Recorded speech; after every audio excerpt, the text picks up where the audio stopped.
8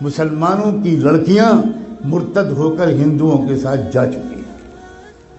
R S S نے ایک بہت بڑی ٹیم تیار کی ہے جو اپنے ہندو نوجوانوں کو 3 یا 6 مہینے کی ٹریننگ دیتے ہیں، اردو زبان بہترین لکھنوی زبان سکھاتے ہیں، تشریف رکھیے، کیسے مزاج ہیں، کیا حال ہے، خیریت ہے، آپ کی دعائیں ہیں، یہ الفاظ سکھاتے ہیں،